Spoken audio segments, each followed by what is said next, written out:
Future Market has thousands of board games at discounted prices. Click the direct link below to see all of those discounted games.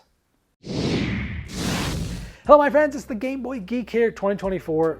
Every year seems to go by faster and faster, and I'm in the middle of my series of the best games of the year. Now, before this video came out, I've done videos for top 5 and top 10s of different categories like strategy games, family games, two-player games, cooperative, different games.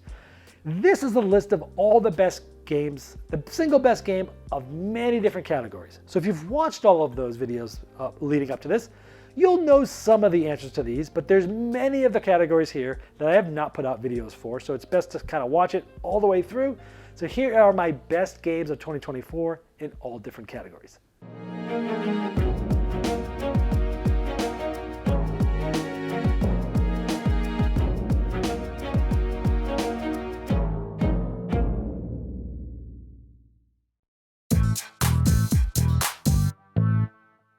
Is a two-player card game called Compile. This game really wowed me. I've done a full review of this right after Gen Con. I was one of the first to review this game, so you can check that out. This is a two-player card game. It's a hacker theme. Basically, you have 3 columns. You're trying to get to the number 10 or higher on a column. Basically, it's a protocol. And when you do, you can compile that and you flip it over. If you're the first to do that for all 3 of the protocols on your side, you win. But there's so many nuances to this game because each of the cards, there are these little decks. It's almost like Smash Up, where you get 3 different decks at the beginning of the game, you shuffle them all together, and that's your thing. You actually, I think if I did the math right, there's 220 different possible combinations of the decks in the base game, which is main 1. If you add the 3 from the little promo expansion pack, there's like 455 different combinations of the 3 different protocols that you can match up. So you're always comboing together different abilities from different decks. And there's lots of nuances here where you can flip cards over, you can unflip cards, you can slide cards over, and anytime a card is either revealed, flipped over so you can see it, or is uncovered because another card moved, its ability reactivates again. So you can chain together some really interesting combos. It's just an amazing game. Go watch my full review of this to really understand the nuances of what I'm talking about. Simple card game, tons of depth, lots of expandability. It looks really cool. I know Shut Up and Sit Down reviewed this heavily. The game is actually sold out right now. The publisher said they should be getting in more second printing of it sometime in January. I think you can be, yeah, it's amazing. Compile, definitely my two-player game of the year. Now, for dice game, it's going to be a game called Kelp. It's an octopus versus shark. Now, this game is a hidden movement game. One side, actually, the side that's moving in a hidden way, actually plays a deck building game. But the side that plays the hunter, which in this case is the shark, plays a dice bag building game, where they are building a pool of dice. They're rolling these dice. They're sometimes using the abilities to manipulate dice, and then you're doing different things with these dice. Sometimes you're putting them out on the board as a current to allow you to swim faster to go try to figure out where he is. Sometimes you're using these dice to search. Sometimes you're using these dice to try to attack if you think you know where the octopus is. Sometimes you're not using these dice specifically because you want to build a pool of those dice as energy to buy new cards, which give you ability, and guess what? More dice of specific cards to build your pool. Sometimes, and by doing that, you're filling up different rows of wasted energy or hunger, and that's a way that you end the game. So half of this game is played as a dice drafting, selecting, adding, pool, dice building, bag building game, and dice manipulation game. The other half of the players playing deck building, they have nothing to do with the dice except watching what you're doing. But since half of this game is very dice dependent, and you can do so many different things with the dice, and it is a good game, that's why it won Best Dice Game of the Year. For Expansion of the Year, as I have been playing games, reviewing games for 12, almost 13 years now, I less and less like expansions, and the reason being is it tends to almost make me bring the game out less often, because then I gotta separate out all the expansion stuff and the regular stuff, and it's like, I gotta learn new rules again, and I almost don't like it. I like expansions that are easy to take out and bring in, are easy to teach, don't add too much mechanisms, but still adds a lot of depth to the game that you could possibly even play with the first time anyone's played it. For me, this year, that was Foundations of Rome, Roads of Fortune. And that's because of all those reasons. It's easy to put in and put out. You could actually probably play the base game with this expansion by itself if you really wanted to, because it's not that crazy. It's like, oh, all these things on the corners now or on the edges, now they have these other things that make them more valuable, right? And there's all different ways and, different variations of this. So you flip the boards over, and now this game it's this ability, and this game it's that ability. I really liked it because, again, it changes the way you need to think about the game, possibly gives the game definitely more depth, even though I love the game on its own, but does it in a way that's easy to add or not, and easy to teach if it's in there. And for that reason, this won Expansion of the Year, Foundations of Rome, Roads of Fortune. I've done a full review if you want to check that out.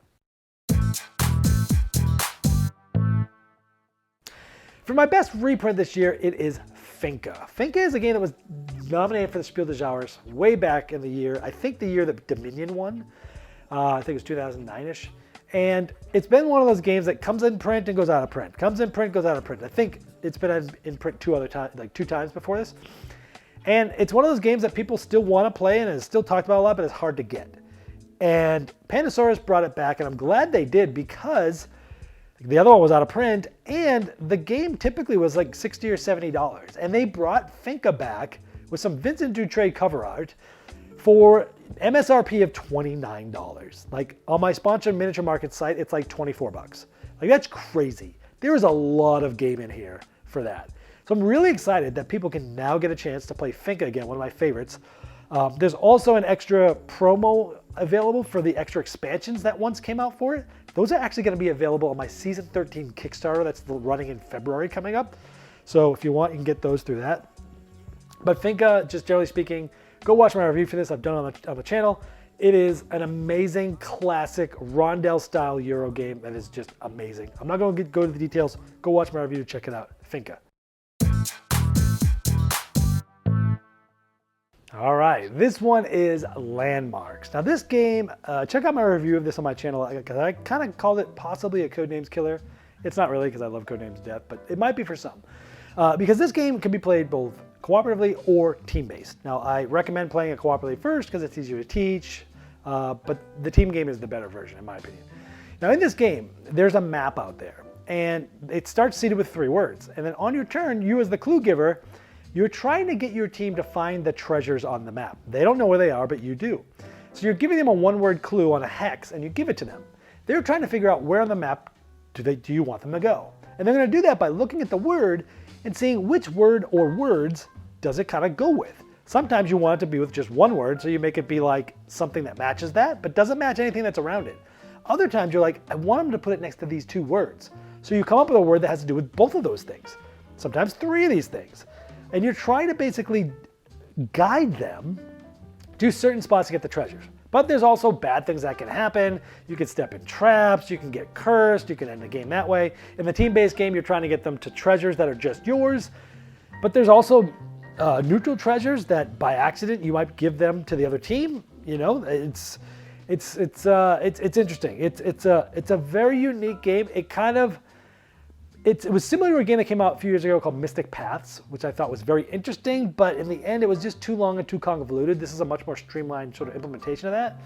But if you like Codenames and you want something that's similar but still feels very different, Landmarks is just absolutely fantastic. Best presentation this year goes to Unconscious Mind, and that's because it has 2 of my favorite artists, Vincent Dutrait and Andrew Bosley, and it also has some interesting components, like it has bottles that are literally, they look like bottles that are filled up with different colors and such that you're using. It has transparencies that represent the grief layer. And as you start to treat the patients in this game, you are taking off that grief layer and unlocking abilities and such. The game just looks amazing on the table. The components look awesome. The graphic design is awesome. The coloring looks great. The art looks great. The components look great. Everything about the presentation of this game looks awesome, and that's why it's won Best Presentation of the Year, Unconscious Mind. Next one is Rainbow. This is a fantastic sort of ladder climbing card game. Beautiful, vibrant rainbow colors in this game. This game is like ladder climbing and For Sale meets. Because in this game, you'll be playing a single card, or you'll be playing a run or a set of cards, like 3 5s, for example. Other players, they don't have to just always beat you. They can just throw out a single card or maybe another 3 set, 3 2s, for example, and maybe not even win. What you're trying to do is the winner is going to have first choice of the scoring cards that are out there each round. And the big twist in this game is that all the cards that are played in a round, they tell you who's going to score. But all of the cards that you played that round are the ones that you're fighting over for scoring the next round. And so you can set yourself up to win better cards. The nuances in this game are hard to tell you in 1 minute, but I've done a full review of this game. This game is special. It's a small box, tiny little card game that, again, it has that ladder climbing abilities, but very much feels like For Sale, where you're trying to slot yourself in to a certain spot because maybe there's only one great card and the rest of the scoring aren't that great. Well, maybe you want to slough that round, not play very good. Maybe there's 2 great cards. Can you get in there? Do you really want to fight this time? It's like the second half of For Sale. Very unique game, quick and easy to teach, tons of depth, lots of fun, and really everyone I played this with has really loved it. And if you like ladder climbing games and you want that little twist that's going to be easy to teach to non-gamers but still has enough going on that gamers love it too, that's Rainbow. Most innovative for me this year is a CCG collective card game called Altered.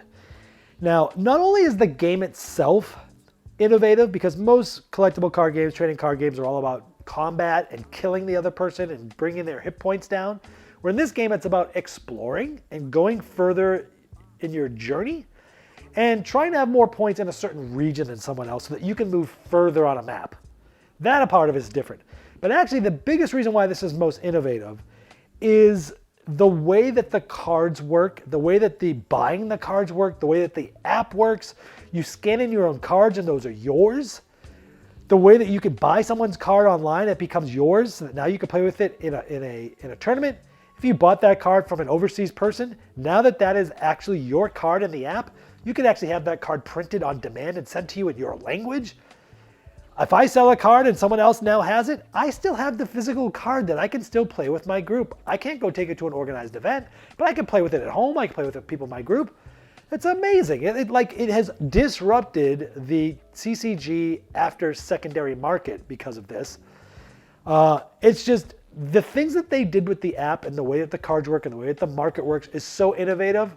That's why I won Innovative Game of the Year. Not to mention there are some mechanisms in this game that are very innovative as well. Most immersive. Usually this goes to like a thematic Euro game or a storytelling game, or things like that. This year, it's actually going to a hidden movement game called Intent to Kill. And that's because, it brings me back to feelings of when you play Letters from Whitechapel. And when you're the detectives, you feel like you're talking with a bunch of detectives talking about where they might be. When you're Jack the Ripper, you feel like you are being followed and watched and looked at. This game is very similar to that, where this is the hidden movement kind of game where one's the murderer, the other person or people are the investigators, and you are moving around trying to murder people in a way that they can't figure out what your motive is. And they're doing it in such a way that's so interesting, but then they're also able to, as you question people, they're able to lie. And they do so in a way that sometimes it's a whole group that's lying, and sometimes it's the murderer. It's the actual murderer that can lie. And so when you're the investigators, you're also trying to be like, gosh, are they lying? I don't know. They said this before, but now they're saying this, and this was that person. You feel like you're doing an investigation. You feel like you're in this investigation. You feel like you're really trying to solve the crime, and if you're the murderer, you really feel like they're on you, they're watching you. So this is a very immersive game, and it's not one that it's not the style of game that usually I make as most immersive game of the year, but in this case, when I play both sides, I really feel immersed into the game. I get one of those two sides, and that's why I won most immersive game of the year for me. is a game that came out later in this year that I've absolutely fallen in love with. It's called Tower Up. This game is kind of like a cross between the old classic game Manhattan, which was like an area control building towers up in levels. It's sort of a Ticket to Ride where you're taking cards or playing cards. So in this game, you're building towers. You're either taking a card and getting some blocks most of the time, or you're placing those blocks. When you're placing blocks, you're building towers. But you're building towers in a way that's very interesting, where you build a tower and you have to also build towers that are adjacent to where you're building. So you have to make sure you have the right blocks to go in certain areas.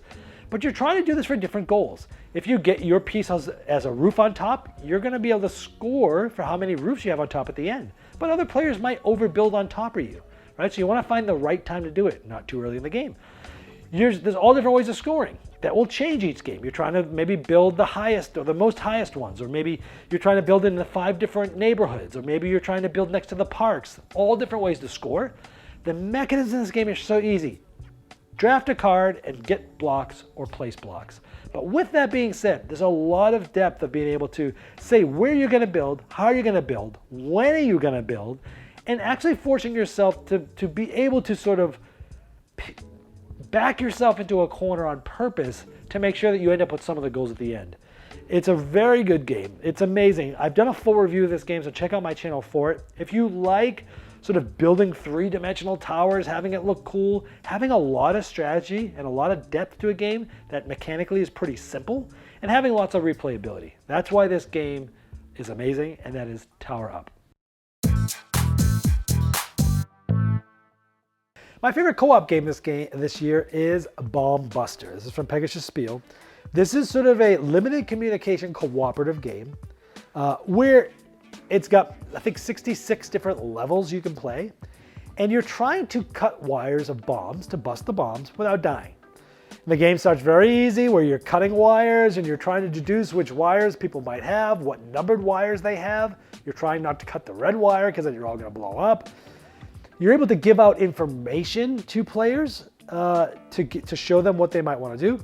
If you've ever played a cooperative card game called The Crew, which is a very popular cooperative card game, there's limited communication in that, but there's also essential clues that you try to give people and certain things you try to deduce.